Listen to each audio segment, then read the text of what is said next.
कोकणातील एका छोट्याशा गावात 75 वर्षांचे आजोबा नातवासोबत शेतात झाडांना पाणी घालत होते. त्यांचा नातू मुंबईहून सुट्टीत आलेला त्यांच्यासोबत शेतात फिरत होता. नातवाचे वय फक्त 7-8 वर्षाचे. शहरात वाढलेला असल्याने त्याला शेतीबद्दल फारशी कल्पना नव्हती. आजोबा झाडांना पाणी घालत होते. ते पाणी झाडांच्या थोडं लांब टाकत होते. हे पाहून नातवाने लगेच आजोबांना विचारले, आजोबा, तुम्ही झाडाच्या मुळाशी पाणी का नाही घालत, लांब का टाकता? नातवाचे हे बोलणे पाहून आजोबा हसले आणि म्हणाले, बाळा, तुला एक गोष्ट सांगतो. 2 शेतकरी आणि 2 झाडं यांची, जी मला माझ्या आजोबांनी सांगितली. एकदा 2 शेतकरी होते. पहिला शेतकरी रोज झाडाला मुळाशी भरपूर पाणी घालत असे. दुसरा शेतकरी मात्र पाणी थोडं लांब होतत असे. काय झालं माहितीये, ज्याला रोज मुळाशीच पाणी मिळालं त्या झाडाची मुळं आळशी झाली. ती पाणी शोधायला बाहेर गेलीच नाही. पण दुसऱ्या झाडाला रोज मुळाशी पाणी मिळालं नाही, त्यामुळे ती मुळं पाण्याच्या शोधात खोल आणि लांब पसरली.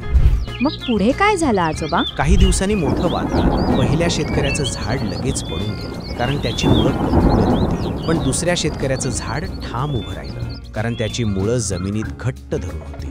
आजोबांनी प्रेमाने नातवाच्या डोक्यावरून हात फिरवला आणि म्हणाले, बाळा, झाड मजबूत व्हायचं असेल तर त्याची मुळं घट्ट असायला हवी. जास्त लाड केले, जास्त पाणी दिलं तर झाडाची मुळं कमकुवत होतात. झाड उभं राहू शकत नाही. तसंच माणसाचंही आहे. जेवढं गरजेपुरतं पोषण मिळालं तेवढं पुरेसं असतं. नातू लगेच डोळे मोठे करून म्हणाला, आता कळलं आजोबा, आधी बेस मजबूत केला तरच झाड मोठं होतं. आजोबा हसले आणि म्हणाले, हो बाळा, मुळं घट्ट असली की वादळही काही करू शकत नाही. आजोबांनी सांगितलेल्या गोष्टीमधून आपण हा बोध घेऊ शकतो, जीवनात लाडापेक्षा संस्कार आणि संयम गरजेचा आहे. आपला बेस जर मजबूत असेल तर झाडासारखं आपलं आयुष्यही मजबूत होतं. ही आजोबांची गोष्ट तुम्हाला आवडली असेल तर व्हिडिओला लाईक करायला विसरू नका. आणि अशाच मजेशीर शिकवण देणाऱ्या गोष्टी ऐकण्यासाठी आपल्या आजोबांच्या गोष्टी चॅनलला सबस्क्राईब करा. भेटूया पुढच्या गोष्टीत. तोपर्यंत आनंदी रहा आणि शिकत रहा.